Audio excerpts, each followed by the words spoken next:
아, 그래도 오늘 아까 성적 보니까 100점 없어서 다행입니다. 100점 맞았다는 거는요, 출제 잘못한 거야. 4년 전인가? 4년 전에 공인중개사 시험에 어떤 분 개론 100점 맞았는데 떨어진 사람도 한 번 있었고요. 작년에 97.5점 맞았는데 떨어진 분도 있어. 예?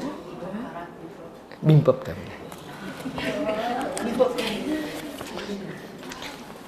작년에 그분은 진짜 공부 잘 2차도 합격했는데 개론도 97.5점 맞으셨는데 민법 37.5점 맞으셨어요. 과락으로. 13개를 찍었다 하는데 이분이 자기가 푼 것도 맞는지 뭔지 몰라. 하여튼 쥐약이야. 공법은 잘해. 같은 법인데 민법을 못할까. 하여튼 민법이 같은 여기 모르니까 찍었는데 그 13개가 다 하나 맞으면 합격인데.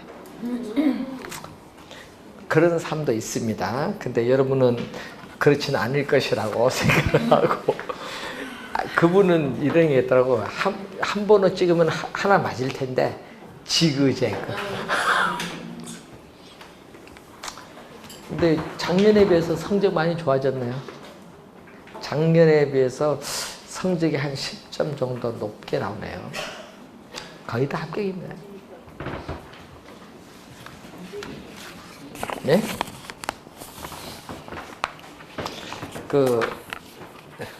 우리 특강 했던 자료 있죠? 9월 8일 날 했나요? 그거 잘 보세요.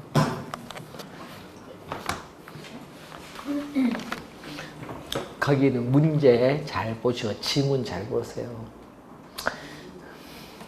그러면은 원래 뭘 하도 정답 지문 눈에 많이 보일 겁니다. 자, 15번 임대주택 정책 및 임대주택 제도에 관한 설명으로 틀린 것은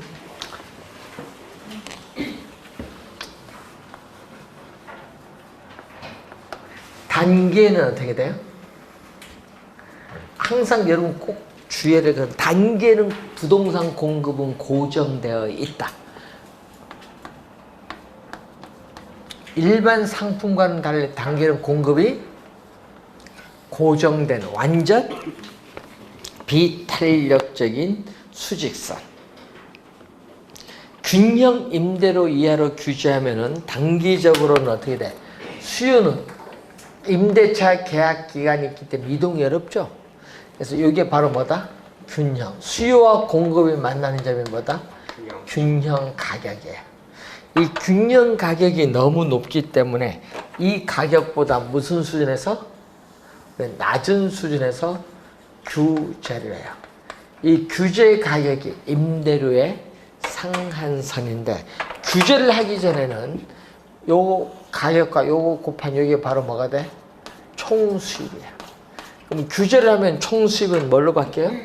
요 규제 임대료 요게 총수입이죠? 그럼 총수입은 뭐? 감소해요. 임대인. 그럼 임대인은 총수입은 어느 만큼 줄어들어요? 요 노란 부분. 이 노란 부분만큼 줄어들어요. 이 노란 부분, 이 임대인 규제를 하기 전에는 이게 소득이었는데 규제를 하면 이게 소득이 아니에요. 그래서 규제를 하면은 이 노란 부분 임대인의 소득 일부가 누구에게로? 임차인에게로 소득이 100% 재분배돼요. 근데 공급은 뭐다? 변화가 없어요. 규제를 하기 전과 마찬가지로. 그렇기 때문에 단기적으로는 임대료 규제의 효과가 충분히 뭔다? 발휘된다. 1번 정답. 발휘되지 못한다니까 틀려. 발휘된다. 자, 그러면 장기는 어떻게 가요? 장기는 수요는 완만하게 가죠. 계약 기간이 끝나니까 수요는 더 많아지고 공급은 변해요. 장기로 가면. 이게 뭐다? 균형이잖아요. 균형인데 문제는 어떻게 규제를 하게 되면 임차인은 이득을 얻으니까 수요는 단기보다 장기로 가서 더 많아져요. 그리고 임대는 손해를 보니까 장기로 가면은 단기는 공급이 고정됐지만 장기로 가면 공급이 뭐한다? 감소해요. 그러면은 이만큼의 뭐가 발생한다? 초과 수요가 발생해요. 그럼 이 공급량 수준에서 초과 이 수요자들의 경쟁에 의해서 뭐가 형성된다? 암 시장이 형성되고 이 수요자들의 경쟁에서 수요 곡선과 만나는 점까지 기꺼이 지불할 용의가 있다. 암 시장에서 형성되는 가장 높은 임대료가 돼. 여기에 뭐다? 장기야. 그래서 장기는 빨간 임대료, 암 시장에서 가장 높은 임대료, 임대료에 대한 뭐가 형성된다? 두 개. 이중 가격이 형성이 돼요. 여기 2번 지문. 3번 공공임대주택 정책. 자, 여러분 공공임대주택은 어떻게 돼요? 자, 공공임대주택을 공급하면은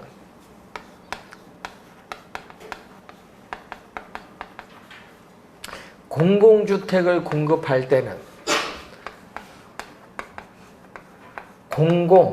공공임대주택에서의 임대료를 뭐보다 우리가 사적시장의 민간임대주택에서의 뭐보다 시장 임대료보다 싸게 공급해요. 여기 예를 들어서 60만 원이면 여기 얼마? 20만 원 이렇게 싸게 공급해요. 그래서 이 임대료에 차액만큼 저소득 임차인에게 임대료를 보조, 주거비용이 임대료입니다. 자, 3번에 우리가 주거비용 임대료를 보조하는 효과가 오는 겁니다. 3번 맞는 질문. 맨 끝에 낮은 이 포인트입니다. 자, 4번 민간 임대주택에 관한 특별법상 단기 민간 임대주택은 몇 년? 4년. 장기 일반 민간 임대주택은 몇 년? 8년. 꼭 기억해야 됩니다. 과거에는 10년, 5년인데 이게 법이 바뀌었어요. 8년, 4년. 한번 또 물어볼까요? 여기는 법이 안 나왔는데 단기를 장기로 바꿀 수 있어요, 없어요? 한번 물어볼게요. 단기 임대주택을 장기로 바꿀 수 있어, 없어요? 없을 것 같아, 있을 것 같아. 본인이 임대주택을 해봐야 알지. 뭐든지 이런 걸 해봐야 하는 건데 바꿀 수 있어요. 바꿀 수 있어요. 세제상 혜택도 있거든요. 바꿀 수 있어요. 그런 게 시험에 나오면요, 진짜 툭 튀어나오면요, 이게 헤매는 거야, 갑자기. 배우긴 배운 것 같은데. 그래서 가끔 그런 지문들이 나올 수 있습니다. 교재는 없지만은. 자, 그리고 5번. 장기 전세주택도, 여러분, 장기 전세주택, 국민임대주택, 영구임대주택, 행복주택 다 뭐다? 공공주택이야. 공공주택입니다. 자, 그러면 여기 뭐죠? 외부 재원 조달 있을까요? 없을까요? 있죠. 그게 아까 보니까 국가, 지방자치단체 재정이나 주택도시기금법상 주택도시기금의 지원을 받죠? 그러니까 외부 재원 조달 있습니다. 작년 시험에는 뭘 출제한 줄 아세요? 외부 재원 조달 없이 이렇게 나온 거야. 조달 있죠. 그래서 뭐죠? 장기, 우리 전세주택은 전세 계약의 방식으로 공급하는 공공임대주택인데, 여러분, 과거에는요, 법에 과거에는 20년이라는 기준이 있었어요. 20년. 근데 이게 20년이 없어진 거예요. 예? 그러면 우리 한번 물어봅니다. 국민임대주택은 몇 년? 30년 이상 장기. 그리고 영구임대주택은 50년 이상 또는 영구. 이런 걸 항상 키워드를 잘 보셔야 돼요.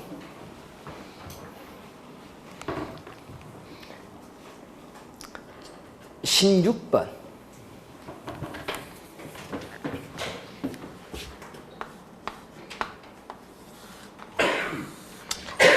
수요 공급이 주어졌어요. 수요 공급이 만나는 점이 뭐다? 이게 균형. 이제는 요건 알겠죠? 균형은 요걸 모르면은 큰일 납니다. 수요 공급 만나는 게 균형. 그런데 세금을 부과하면은 세금을 부과한 만큼 공급 곡선이 수직으로 뭐한다? 상향이도. 여기까지는 알죠? 이제는 상향이도. 그러면 어떻게 돼? 가격은 오르고 거래량은 감소하죠. 여기 지금 예외가 아닌 일반적인 경우죠. 수직선 수평선이 예외입니다. 자, 그러면 요 경우에 그러면은 가격 인상을 통해서 요건 누구? 조세 일부를 누구에게 전가한다? 요 조세를 일부분 누구에게 전가한 거야? 수요자에게 전가하고, 요건 누가 부담한다?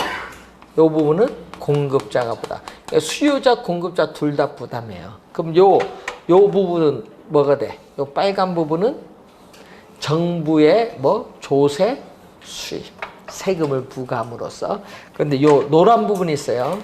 이 노란 부분은 사회에서 없어져요. 이게 경제적 손실. 이게 데드, 죽을 사자죠. 데드 웨이트. 원어는 요거예요. 사중, 무거울 중이죠. 사중 손실 또는 자중 손실, 경제적 순손실이라고. 그러니까 세금을 부과하면 요게 발생을 해요. 되겠죠? 일반적이잖아요. 예외가 예외는 뭐다? 수직선, 수평선이에요. 자, 그러면 16번 문제 한번 갑니다. 16번 문제가 뭐가 나와요? 16번 A는 XJ 수인데 공급 함수가 얼마? 300. 공급이 고정됐어. 공급이 얼마다? QS는 얼마? 300원. 수요는 우하향을 하고 QD는 이렇게 우하향을 하는데 3600 마이너스 20P 우하향을 해요. 자, 이런 형태죠. 공급이 고정됐어요. 그러면 어떻게 돼? 세금을 부과하면은 공급 곡선이 수직으로 상향 이동하는데 공급이 고정됐으니까 공급 곡선 이동할 수 있어요, 없어요? 없죠. 가격은 변화가 없다. 이게 중요한 거야. 가격이 불변. 그럼 문제는 가격 인상을 통해서 수요자에게 조세를 전가하는데 문제는 수요자에게 조세 전가돼야 안 돼? 안 돼요. 이게 조세를 전가시킬 수 없어. 그러면은 전가가 안 되니까 여기 있어요? 경제적 순손실은 없어요. 예, 조세를 누가 다 부담? 공급자가 조세를 전액 부담하기 때문에 경제적 순손실이 있다 없다? 없다. 그래서 1번 어디 갔죠? 1번 정답.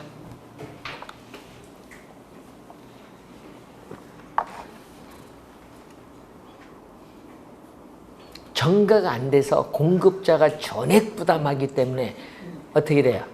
우리는 경제적 순손실은 없다. 자중 손실이 경제적 순손실입니다. 자, 17번.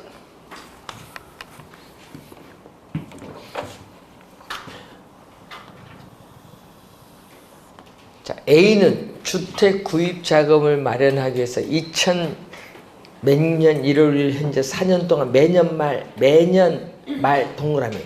자, 그러면 여기 현재죠. 현재. 그럼 얼마? 1년 말. 여기는 얼마? 2년 말. 매년 말이에요. 3년 말. 여기는 몇 년? 4년 말. 얼마씩? 1000만 원씩을 불입을 하는 4년 만기 정기적금 가입했다. 여러분 정기적금 한번 가입해 보셨어요? 네. 가입하면은 여러분 매월 우리 지금 요 매년 주어졌는데 우리 여러분 매월 정기적금 넣어봤죠? 그러면은 만기 됐을 때 받는 금액은 여러분 불입한 금액보다 많아요, 적어요? 근데 그걸 알면 답은 찾기 좋은데 왜 못 찾을까요? 네. 여러분 정기적금 가입을 했잖아요. 그러면 매년 말인데 4년 말에 1,000만 원 적립을 하면요 만기됐잖아요. 돈 넣자마자 만기돼서 바로 돈 찾아요. 이자가 있을까요? 없을까요? 없어요. 이자 없어. 그냥 1,000만 원, 1,000만 원. 근데 3년 만에 적립을 1,000만 원 했어요. 그럼 1년 동안 뭐 12월 31일, 12월 30일 1년 동안 이자가 발생해요. 얼마 발생한다? 이자가 발생하는데 뭐 10% 1년 기간 복리로 계산하거든요. 그럼 얼마다? 1,100만 원.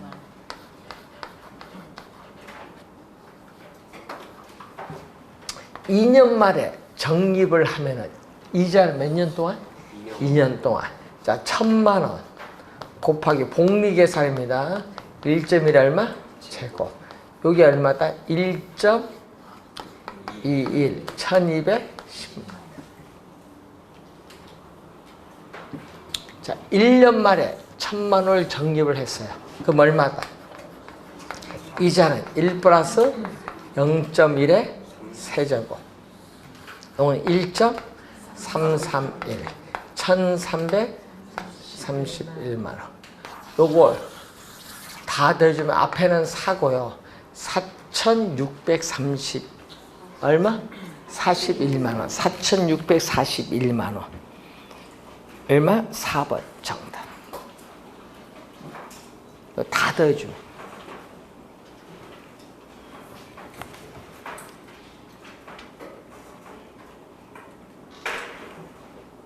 18번 수익률에 관한 설명으로 틀린 것은 1번은 기대 수익률인데, 여러분 기대 수익률은 뭐라고 해요? 투자가 이루어지기 전이니까 사전 수익률, 예상 수익률을 말하죠. 그래서 내부 수익률은 기대 수익률에 속합니다.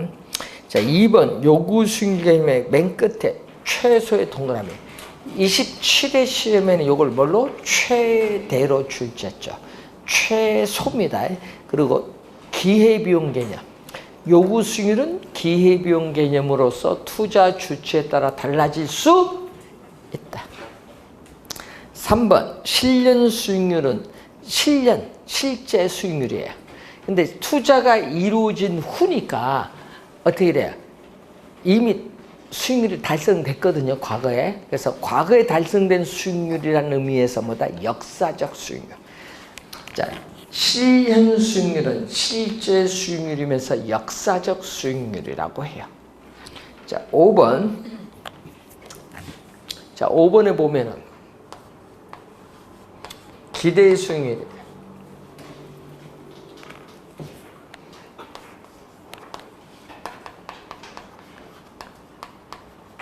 뭐보다 크면? 5번 질문에 요구 수익률, 최소한의 수익률이 요구 수익률보다 크다. 그럼 투자할까 안 할까? 하죠. 최소 나보다 더 많이 주겠다 하는데 하지. 투자를 하면 수요는 증가하지. 수요가 증가하면 부동산 가격은 뭐한다? 상승. 수요가 많으면 상승하지. 부동산 가격이 상승하면 기대 수익률. 기대 수익률은 부동산 가격이 바로 뭐다? 총 투자한 금액. 총 투자한 금액 부동산 가격이란 뭐에 비율? 순수익. 순수익은 안정적인 그. 그러면 부동산 가격이 오르면 전체 값은 뭐다? 부동산 가격 총 투자한 금액 10억인데 15억 됐다. 그럼 총 투자한 금액 많아지면 당연히 기대 수익률은 떨어지죠. 자, 4번 질문에 기대 수익률은 점차 상승하면 안 돼. 점차 뭐? 하락. 요거 점차 뭐 한다? 하락. 요거 4번 질문 원래 진짜 중요해요. 원래 시험에 하락이 포인트입니다. 상승이 아니라 뭐다? 하락. 자, 위험의 정가. 정가, 아까 조세의 정가도 있고 위험의 정가는 떠넘기는 겁니다. 자, 부동산 포트폴리오를 구성을 하여 그래서 분산 투자함으로써 위험을 줄이는 거죠. 1번은 뭐다? 1번은 뭐? 위험의 통제. 손실 발생 횟수와 규모를 조정하는 거예요. 2번 위험 요소가 변화함에 따라 위험 요소 예를 들면은 공실률, 영업 경비, 임대료 요거든요. 그 결과치는 뭐다? 결과치는 수익성. 그러면 위험 요소는 독립 변수. 그럼 결과치 수익성은 뭐다? 종속 변수. 회귀 모형을 가지고 분석하는 뭐다? 2번은 뭐 얘기냐? 민감도 분석이에요. 2번의 개념의 민감도 분석은 뭐에 속한다? 위험의 통제에 속한다.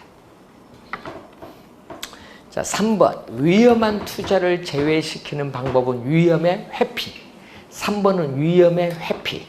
4번 외부적인 감가상각 요인을 감안해서 충당금을 설정해. 그래서 스스로 위험을 부담하는 방법. 4번은 뭐다? 위험의 뭐다? 보유. 4번은 위험의 뭐다? 보유. 5번 정답이죠. 물가가 지속적으로 상승하는 인플레이션이 발생을 하죠. 그러면은 화폐의 가치가 떨어져서 임대는 손해를 봐요. 그러니까 어떻게 돼? 임대를 뭐를 통해? 인상을 해야 되니까 임대로 인상을 할 수 있다는 임대차 계약을 통해서 누구에게? 임차인에게 위험을 전가시켜 떠넘긴다는 얘기예요. 5번은 위험의 전가.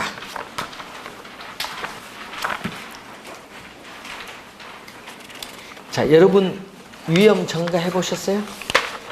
5번처럼. 오늘 뉴스 나오잖아요. 재산세가 어느 서울특별시 어느 구는 뭐 엄청나게 올랐다 뉴스 나오대요. 엄청나게 2배도 아니야. 엄청나게 올랐다고 뉴스 나왔는데 3배 넘게 올라서 나왔는데 문제는 그 상승폭이 큰 구 중에 하나가 금천구야. 싸다가 갑자기 오르니까 세금도 많이 내는데 문제는 아까 했잖아요. 세금을 올리면은 여러분 우리 임대차 시장에서 임차인이 제일 많은 게 금천구야. 도봉구하고. 그러면 누가에게? 주택 소유자는 기분 나쁠 것도 없어. 주택 소유는 간단해. 통보하면 돼. 얼마 더 내죠? 근데 뭐 임대차 보법? 너 배웠죠? 그건 법이지. 나가시오 하면 끝나는 건데 안 나가? 안 나갈 수가 한번 해보세요. 안 나갈 수가 없나? 법 보호? 그건 웃긴 얘기지. 안 나갈 수가 없어. 왜? 끊어버리지. 간단해. 끊으면 돼. 가스 수도. 끊으면 안 나갈 수가 없지. 우린 끊어버려. 간단합니다. 무슨 소송 갈 필요 없어. 끊으면 돼. 전화 걸어서 내가 안 낼게. 끊어. 하면 답답하면 나가야지. 간단합니다. 명도 소송할 필요 없어. 남들 뭐 소송하러 가지요. 그럼 변호사 돈 벌면 주는 거고. 간단한 끊어버리면 돼. 뭐든지. 자, 여러분 중개사 하잖아요. 간단해. 뭐 전화해 물어. 그럼 간단해. 끊으세요. 하면은 해답 됐죠? 뭐 법? 에이, 법은 너무 시간 오래 걸려. 1년 걸려. 1년. 바로 끊어버린대. 끊는 건 하루면 끝나. 그러니까 뭐든지 이게 알고 있어야 돼. 중개업소는요 그런 걸 알고 있어야 돼. 근데 그 얘기를 안 해주죠. 여러분도 늘 법 배웠잖아. 임대차, 보험, 뭐든 상가 임대 끊으면 되지 뭐. 답답한 사람이 나가는 거지. 그래서 아까 얘기했지만은 그래서 가장 중요한 것은 그런 지문이 시험에 나온다는 거. 사례로.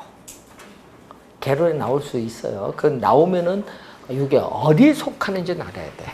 아까 위험의 관리 방법 몇 가지? 4가지. 위험, 회피, 위험 제도. 요 2개가 시험에 진짜 많이 냅니다. 꼭 기억해 두시고. 자, 20번. 요거 풀에 대해 말해야 돼.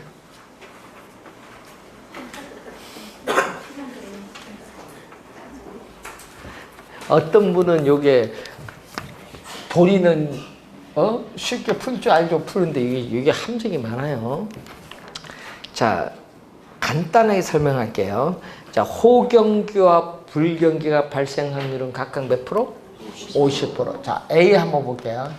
여러분, 요거 풀면서 그렇구나. 고개만 끄덕이면 돼요. 계산 못 해도 돼요. 기대의 수익률은 호황일 때 몇 프로? 10%. 불황일 때 몇 프로? 10%. 자, 호황일 확률은 50%, 불황일 확률도 몇 프로? 50%. 전체 몇 프로에서? 100%에서 50%가 호황일 확률도 50%, 0.5. 불황도 몇? 0.5. 50% 나올 때는요, 2개 더해요. 2개 더해서 반으로 나눠줘요. 20%를 반으로 나눠주면 몇 프로? 10%. 됐죠? 자, 그럼 B는 얼마? B는, 자, 호황일 때 13%. 불황일 때 몇 프로? 7%. 그럼 또 2개 더 해줘. 2개 더하면 20%죠? 반. 몇 프로? 네, 10%. 반 10%. 자, C로 갑니다. C일 때. 호황일 때 몇 프로? 14%. 호황일 때 14%. 불황일 때 몇 프로? 6%. 또 더해줘. 더해주면 몇 프로? 20%의 반. 몇 프로? 10%. 이제는 확실하네. D 15, 9. 호황일 때 몇 프로? 15%. 불황일 때 9% 더해주니까 몇 프로? 24%의 반. 12%. 자, 그럼 1번. 위험 회피형 투자자. 자, 이제 여러분 이제 얼마나 공부 잘했는가 이제 한번 보는 겁니다. 이제는. 위험 회피형 투자자를 우리는 다른 말로 뭐라고 해요? 합리적 투자자예요. 행위. 위험 회피형 투자자 행위는 어떤 행위?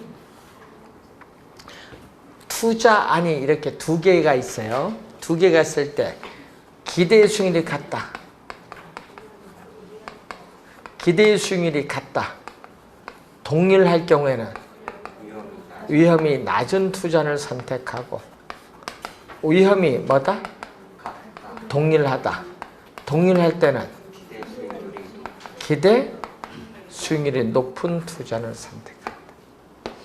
자, 그러면은 거기에 A 보세요. CD가 나와요.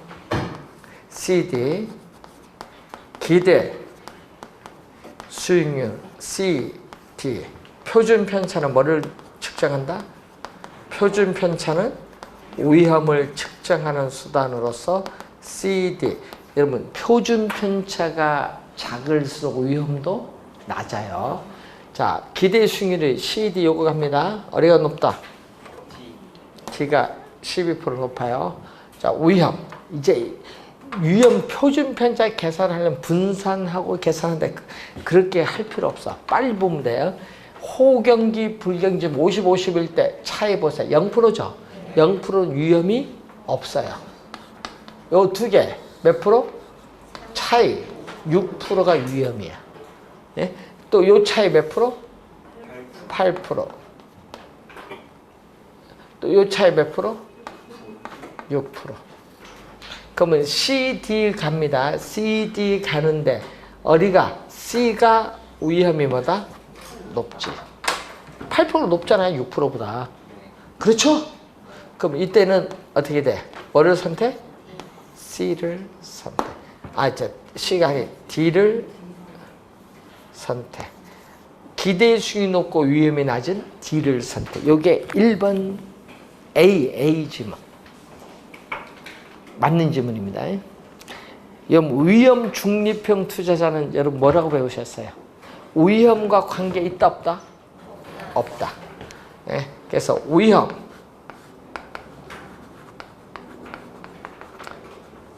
중립형은요 위험과 관계 없어요. 이렇게 뭐만 본다? 기대 수익. 위험이 높든 낮든 관계없이 뭐만 본다? 이 기대 수익률만 보면서 투자를 하는 사람. 이렇게 무차별 곡선이 뭐가 된다? 수평선. 근데 A, B, C는 뭐다? 기대 수익률이 위험이 높든 낮든 신경 쓰지 마세요. 위험에 관계없이 기대 수익률 다 몇 프로? 10%니까 A, B, C는 동일하게 평가합니다. 위험 중립형 투자자는 맞는 질문. C, 위험 추구형은 위험 선호형 투자자인데 여러분 위험 선호형 투자자는요 기대 수익률이 동일할 때는 위험이 낮은 걸 선택하는 건 위험 회피형이고 위험이 높은 걸 선택하는 게 위험 추구형. 그러니까 A, B를 묻고 있죠 지금. 자, A, B를 묻고 있어요. A, B. 자, 어떻게 돼? A, B 기대 수익률은 뭐다? 10% 같아. 위험은 뭐 여기 0%, 6%니까 어디가 크다? B가 커. 그러면 어떻게 돼? 기대 수익률 동일할 때 위험이 낮은 뭐를 선택? A를 선택하면 위험 회피형 투자자. B를 선택하면 위험 추구형 투자자. A를 선택하면 위험 회피형 투자자. B를 선택하면 위험 추구형 투자자. 1번 정답.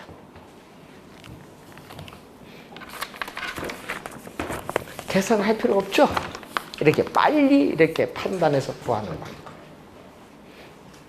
21번. 분산 투자 효과에 관한 설명 중 옳은 것. 완전한 분산 투자는 모든 위험을 제거하는 것이 아니라 비체계적 위험. 모든 위험은 총 위험이거든요. 자, 모든 위험은 무슨 위험? 총위험. 총위험은 무슨 위험? 체계적 위험과 비체계적 위험의 합으로 구성되는데 이때 뭐다? 비체계적 위험은 0까지 줄일 수 있어요. 0까지 줄일 수 있지만 체계적 위험은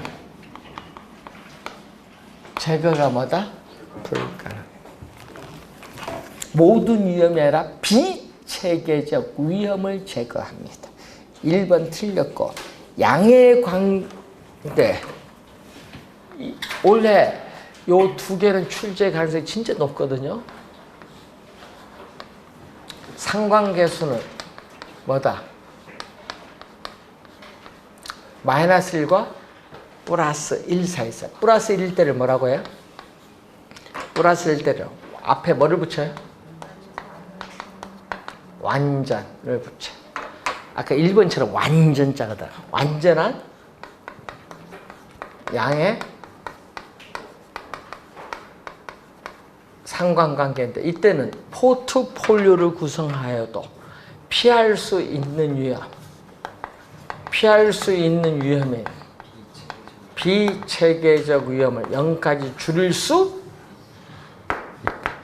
그러면은 상관계수가 0과 뭐 사이? 1 사이에 있다. 그러면 이때는 비체계적 위험은 제거가 불가능하죠. 이때는 위험 분산 효과가 없어요. 위험 분산 효과, 포트폴리오 효과가 없기 때문에 요것을 제외한 여기일 때는 효과가 있다 없다? 있어요.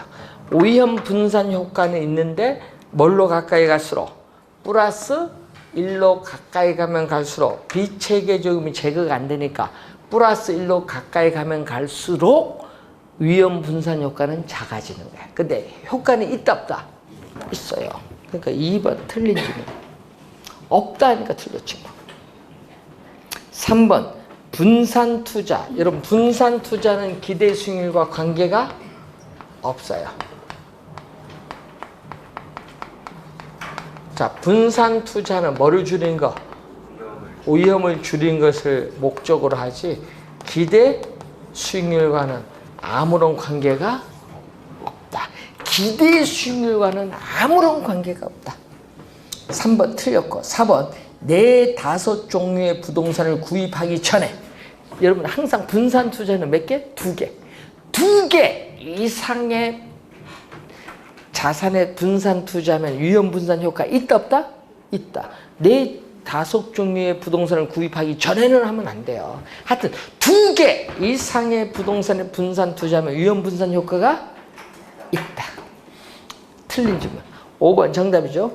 포트폴리오에 포함된 부동산의 종류가 많을수록 피할 수 있는 위험인 비체계적인 점점 줄어들죠. 비체계적 위험이 줄어들면 뭐도 줄어들어? 여기 줄어들면은 총 위험도 줄어든다. 그것은 또 2년 전에 정답으로 또 출제했었죠. 자, 22번. 내부 수익률법에 관한 설명 중 틀린 것. 자, 1번은 뭐다? 1번은 개념. 부동산 투자로부터. 원래 중요해요. 개념. 현금 유입의 무슨 가치? 현재 가치와 현금. 돈 나간 거 비용이죠. 요거는 비용이고 요거는 뭐다? 수익. 현재 가치. 현재 투자한 금액. 요걸 서로 같게 만드는 일치시킨 할인율을 뭐라고 한다? 내부 수익률. 1번 개념입니다. 평균 투자 수익률의 의미를 가지고 있고, 자, 내부 수익률은 투자의 특성을 요약하는 단일, 예를 10%, 20% 단일의 수치를 나타내는데 자본비용, 여러분 자본비용은 요구 수익률입니다. 자본비용은 요구 수익률과 관계없이 계산된다. 요구 수익률, 내부 수익률 요구 계산할 때 요구 수익률 필요가 없어요. 맞는 질문. 요구 자본비용과 관계없이 여기 키워드. 자본비용은 뭐다? 요구 수익률. 자, 투자한 3번 보시면은 3번이 얘기거든요.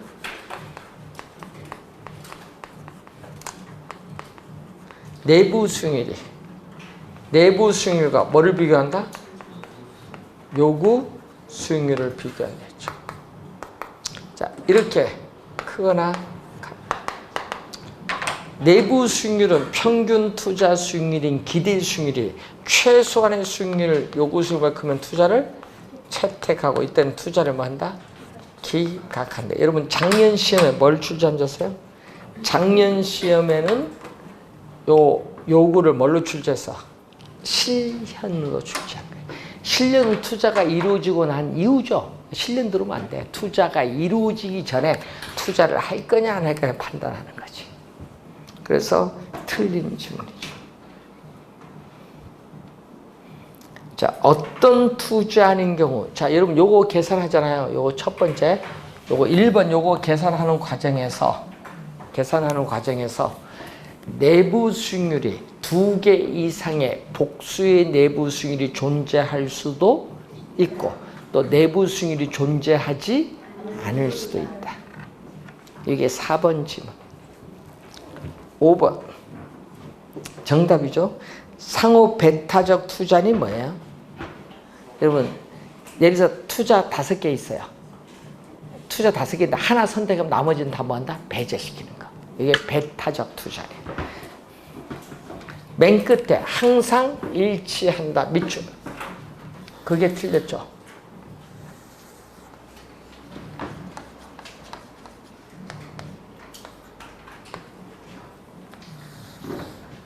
A.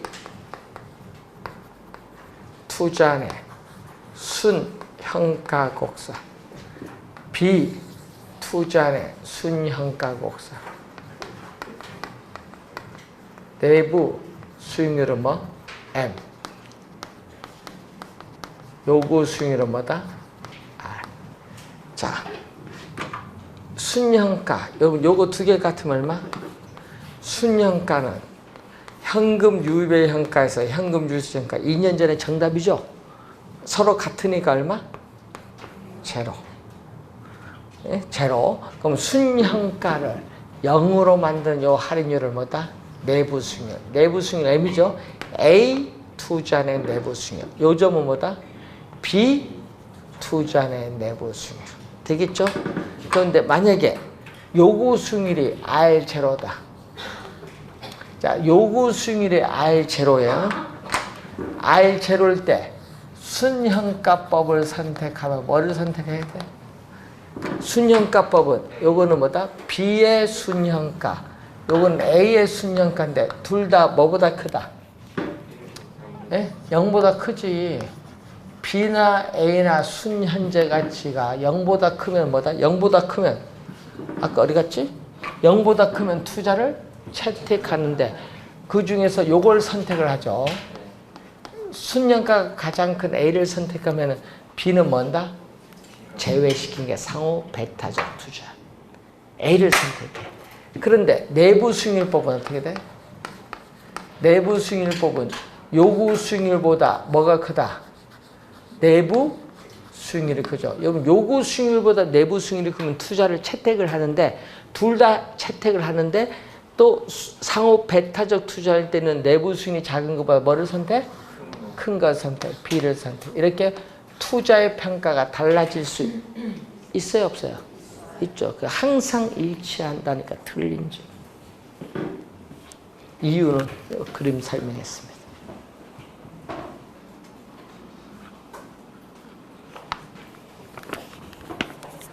23번.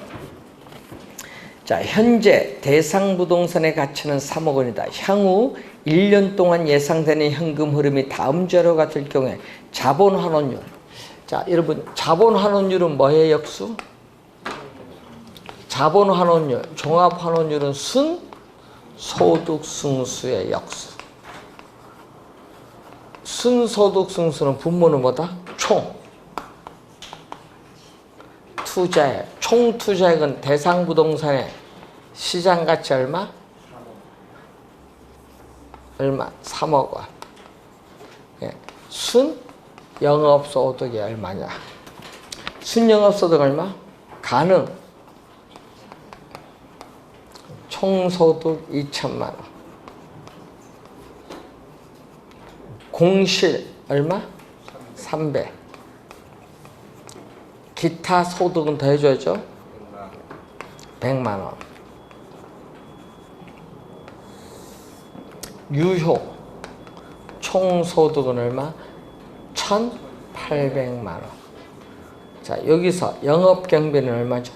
450. 빼주면은 순 영업소득은 빼주니까 얼마? 1,350만 원. 퍼센티로 가니까 100을 곱해주니까 얼마? 4.5%.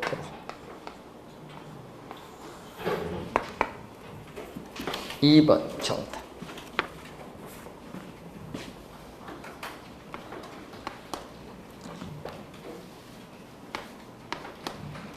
자, 기억을 보면은 자, A는 총부채 상환 비율이 적용되지 않는 지역에 소지하는 주택 매입을 위해서 담보 인정 비율 LTV 주택 가격에 대해서 뭐가 차지한다? 대출금을 차지하는 비율 몇 프로? 50%를 적용한다. 주택 가격은 담보 대출 금액 얼마를 받으려고 한다? 대출은 2억 원을 받으려고 한다. 그럼 주택 가격은 얼마? 자, 주택 가격은 0.5분 얼마? 2억 원.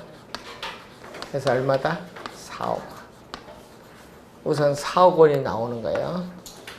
니은 담보 인정 비율은 적용되지 않으나 총부채 상환 비율은 뭐다? D STI인데, 자, 40% 이제 여기서 연소득 얼마? 4천만 원. 연소득 4천만 원이 몇 프로 적용한다? 여기 몇 프로 적용을 뭐 하는데, 얼마다?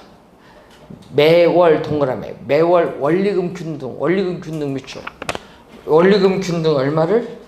100만 원. 매월 100만 원인데 우리는 항상 원리금 상환액은 연간 소득이니까 연간 12개월을 곱해줘. 그럼 1200만 원이야. 그럼 4천만 원에 1200만 원 곱하기 100을 해주면 몇 프로? 30%. 이것은 기준이 몇 프로? 40%보다 적죠. 그럼 대출 해줘야 해요. 대출이 뭐다? 40%보다 작으니까 대출이 가능하다. 1번 정답.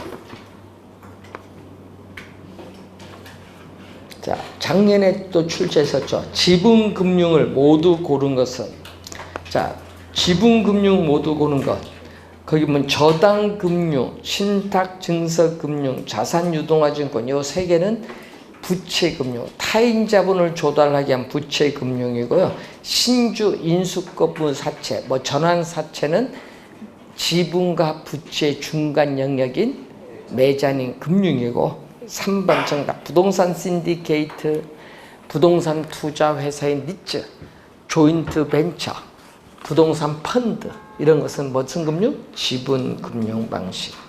1번 정답. 작년에 출제했었죠. 작년에 뭘로 출제했어요? 정답이 부동산 투자 회사가 정답. 니츠. 26번. 미래 소득이 감소될 것으로 예상되는 은퇴 예정자에게 적합한 대출 상환 방식은 뭐다? 네? 원금 균등 분할 상환. 이렇게 가는 거죠.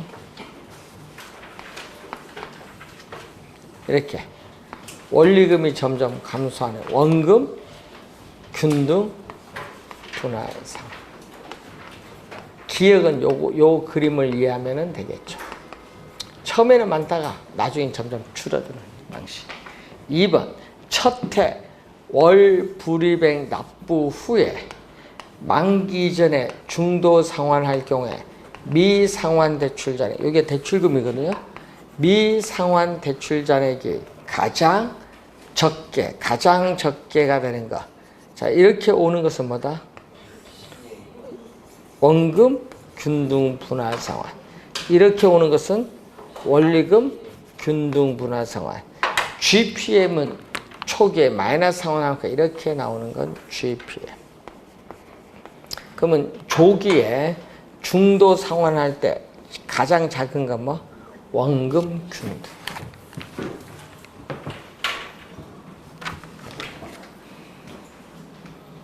몇 번? 4번 정답.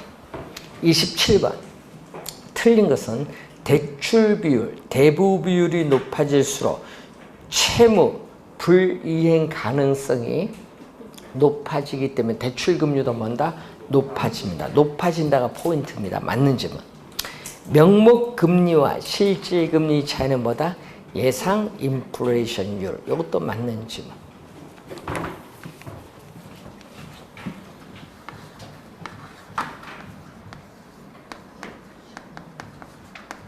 금리는 뭐다? 이자율. 명목금리는 실질금리에 뭐를 더준다? 예상 인플레이션. 요거 넘어가면 요거죠. 명목금리와 실질금리 차이는 예상 인플레이션율이 됩니다. 3번. 변동금리 저당대출은 금리 위험에 비대칭 문제가 없으므로 고정금리 대출보다 통상 이자율이 낮다. 낮대 동그라미. 낮은 이유는 뭐죠? 낮은 이유는 차입자가 금리 위험을 부담하기 때문. 4번. 고정금리 대출은 금리 하락기. 여러분 시장 이자율이 대출 이자율보다 낮으면요. 차입자는 뭐다? 손해를 보기 때문에 조기 상환하죠. 그럼 대출자는 차입자의 조기 상환에 따른 위험을 안게 돼요. 조기 상환 위험이 발생합니다. 맞는 질문. 5번 정답. 고정금리 저당대출은 금리 상승기에는 뭐다? 그 시장금리가 오르니까 외부로부터 자금 조달 비용이 상승하는 대출자는 손해를 보게 돼요.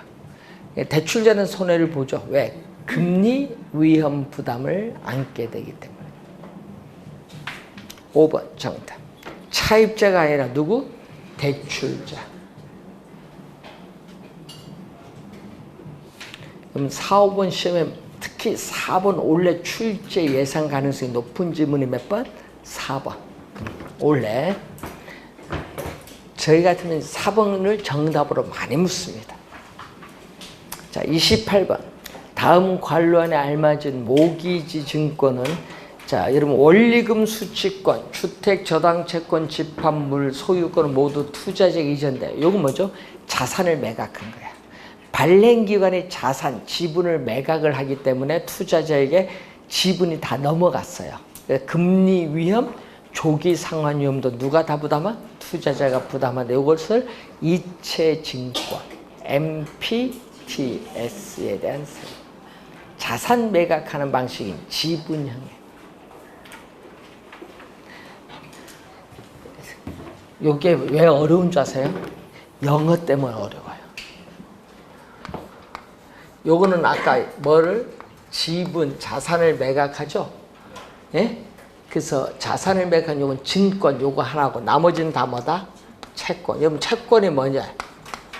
항상 여러분 암기하려고 하지 마시고 요거는 증권, 요거는 채권. 증권, 이체증권은 자산을 발행기관에 매각하는 지분이 다 넘어가는 거. 그게 그 1번 설명이고 지분이 넘어가면 위험도 누가 부담해야 돼? 지분 가진 투자자가 부담해야지. 상식적으로 생각해야 돼. 이거 암기하니까 안 되는 거야.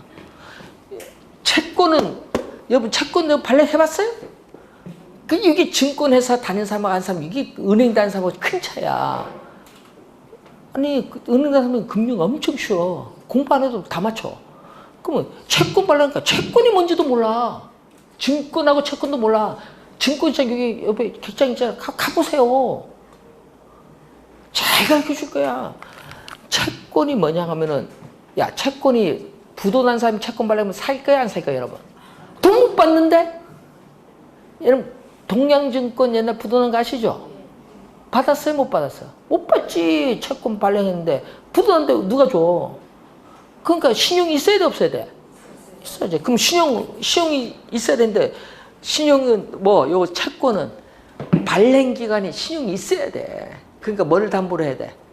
담보가 있어야지. 그러니까 주택저당채권, 집합물 이걸 담보로 해야 돼. 요 세 개는 발행기관이 주택저당채권, 집합물 이걸 담보로 해서 발행기관에 신용을 가지고 뭐를 발행해야 된다?